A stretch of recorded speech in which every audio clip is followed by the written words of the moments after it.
क्या मोदी ला रहे हैं राम राज्य? क्या 22 जनवरी के बाद भारत बनेगा हिंदू राष्ट्र? क्या मोदी अब भारत को बना देंगे हिंदू राष्ट्र? लेकिन आखिर मोदी कैसे बनाएंगे भारत को हिंदू राष्ट्र? क्या है मोदी का हिंदू राष्ट्र प्लान?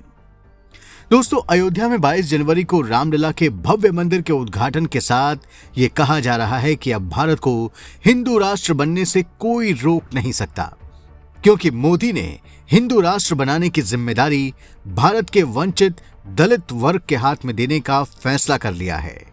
आप कहेंगे कि हम ये क्या कह रहे हैं, तो आप ये जानकर हैरान रह जाएंगे कि जब जब भारत में पिछड़े और दलितों के हाथ में हिंदू धर्म की ध्वजा आई है, भारत एक विशाल हिंदू साम्राज्य बनकर खड़ा हुआ है। इतिहास गवाह है कि भारत को महान हिंदू राष्ट्र बनाने में पिछड़ी जातियों के साथ साथ दलित भाइयों का भी उतना ही योगदान है। मोदी ये जानते हैं कि जब तक भारत में हिंदू धर्म की ध्वजा दलित भाइयों के हाथ में नहीं दी जाएगी, भारत कभी भी हिंदू राष्ट्र नहीं बन सकता है। राम राज्य की कल्पना बिना पिछड़े और दलित वर्गों के संभव ही नहीं है। आखिर हम लगातार ऐसा क्यों कह रहे हैं, उसे समझने के लिए हमें इतिहास के दौर में जाना पड़ेगा। दोस्तों, आपने मगध के महान नंद वंश के बारे में जरूर सुना होगा। वही नंद वंश जिसकी सेना के डर से महान सिकंदर को भी वापस लौटना पड़ा था। आप ये जानकर चौंक जाएंगे कि नंद वंश के राजा नाई जाति से आते थे। इसके बाद आपने चंद्रगुप्त मौर्य का भी नाम सुना होगा, जिन्हें चाणक्य ने सड़क से उठाकर मगध का सम्राट बना दिया था। इतिहासकारों के अनुसार मौर्य शूद्र थे और ब्राह्मण शिक्षक चाणक्य ने चंद्रगुप्त मौर्य की सहायता कर उसे अखिल भारत का सम्राट बना दिया था। कहा जाता है कि चंद्रगुप्त मौर्य का राज्य अफगानिस्तान से लेकर बंगाल तक और कश्मीर से लेकर कर्नाटक के श्रवणबेलगोला तक था।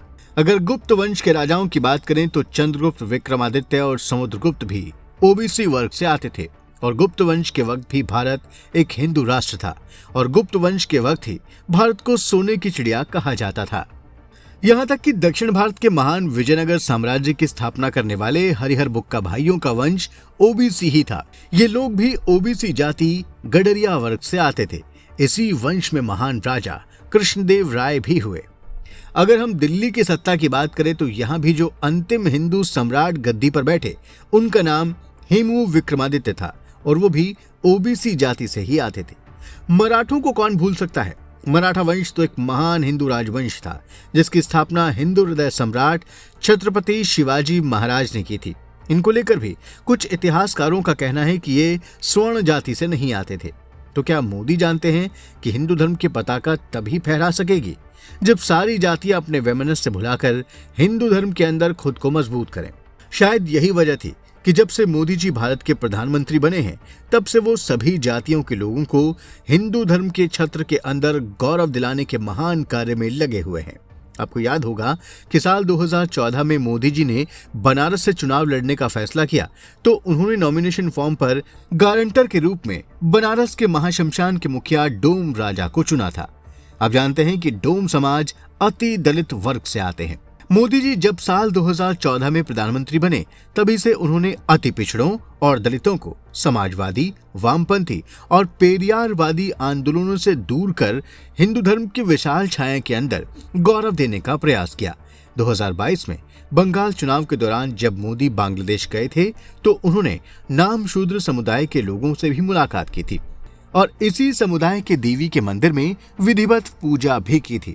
गौरतलब है कि बंगाल नामशूद्र समुदाय अति दलित वर्ग है। इनकी स्थिति काफी दयनीय है। इस समुदाय के लिए भी मोदी जी ने काफी काम किया है। मोदी जानते थे कि कांग्रेस ने दक्षिण भारत में पिछले 50 सालों में दलितों और ओबीसी वर्ग के लोगों के गौरव को अनसुना कर दिया था, जिसकी वजह से दक्षिण भारत में पेरियारवादी द्रविड़ आंदोलन खड़ा हो गया था, जो हिंदू धर्म का घोर विरोधी था। इसके अलावा मोदी आरएसएस के स्वयंसेवक रहे हैं। वो जानते हैं कि धर्मांतरण के झांसे में ज्यादातर दलित वर्ग के लोग ही आते हैं, क्योंकि उन वर्गों को हमेशा ऐसा लगता रहा है कि उन्हें हिंदू धर्म में सम्मान नहीं मिला। कांग्रेस ने यही गलती उत्तर भारत में भी की थी, जहां ओबीसी वर्ग की आकांक्षाओं को उसने अनसुना कर दिया था और यही वजह थी कि उत्तर भारत में समाजवाद का आश्रय लेकर जातिवादी पार्टियां खड़ी हो गईं, जिसने कांग्रेस को ही उत्तर भारत से गायब कर दिया। तो जहां दक्षिण भारत में द्रविड़ आंदोलन ने हिंदू धर्म को कमजोर करने का प्रयास किया, वहीं उत्तर भारत में समाजवादी विचारधारा ने जातिवाद का आश्रय लेकर हिंदू धर्म को कमजोर करने की साजिश की। लेकिन जातिवाद और द्रविड़वाद की इन साजिशों को मोदी और आरएसएस काफी पहले समझ गए थे। इसलिए जैसे ही मोदी जी ने देश की कमान संभाली, उन्होंने इस वंचित शोषित जातियों को हिंदू धर्म के अंदर ही सम्मान देना शुरू कर दिया। मोदी जानते हैं कि दलित और ओबीसी वर्ग भारत की आबादी का 70% से भी ज्यादा हिस्सा है। इसलिए मोदी जी ने श्री रामनाथ कोविंद जी को भारत का राष्ट्रपति बनाने का फैसला किया, ताकि दलित भाइयों के अंदर सम्मान का भाव जगे। मोदी जी ने खुद को कई बार पिछड़ा बताकर पिछड़ों को यह संदेश दिया है कि हिंदू धर्म के विचारों पर चलकर कोई भी ओबीसी या दलित भारत का प्रधानमंत्री बन सकता है।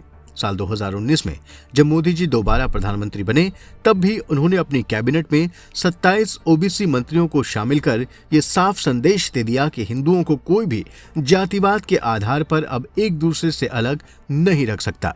अयोध्या में भव्य राम मंदिर की चौखट की पूजा भी वाल्मीकि समाज के लोगों के द्वारा करवाई गई। यहाँ तक कि अयोध्या के इंटरनेशनल एयरपोर्ट का नाम भी महर्षि वाल्मीकि जी के नाम पर रखा गया है। यही नहीं, मोदी जी ने नई संसद में राजदंड धारण करने का कर्मकांड भी करवाया, तो उस कर्मकांड को ब्राह्मणों के द्वारा नहीं बल्कि ओबीसी वर्ग से आने वाले पुजारियों के द्वारा करवाया गया। अब निषाद राज को उन्होंने खुद राम मंदिर के उद्घाटन समारोह में आने का निमंत्रण देकर हाशिए पर खड़ी इन जातियों के लोगों को यह संदेश दिया कि जिस प्रकार प्रभु राम के राम राज्य में निषाद उनके मित्र थे और सभी जातियों को बराबरी का दर्जा दिया जाता था, उसी प्रकार मोदी जी के हिंदू राष्ट्र में भी सभी जातियों के लोगों को हिंदू धर्म के अंदर वही सम्मान हासिल होगा जैसा प्रभु राम के राम राज्य में था। दोस्तों, मोदी जी जानते हैं कि अगर हिंदुत्व का झंडा बहुजन आबादी को दे दिया गया तो वो दिन दूर नहीं जब भारत अपने गौरवशाली अतीत को फिर से दोहराएगा। अगर आपको हमारा ये वीडियो पसंद आया हो तो आप इसे जरूर लाइक करें और आपसे निवेदन है कि आप हमारे चैनल द कर्मा को भी सब्सक्राइब कर लें। धन्यवाद।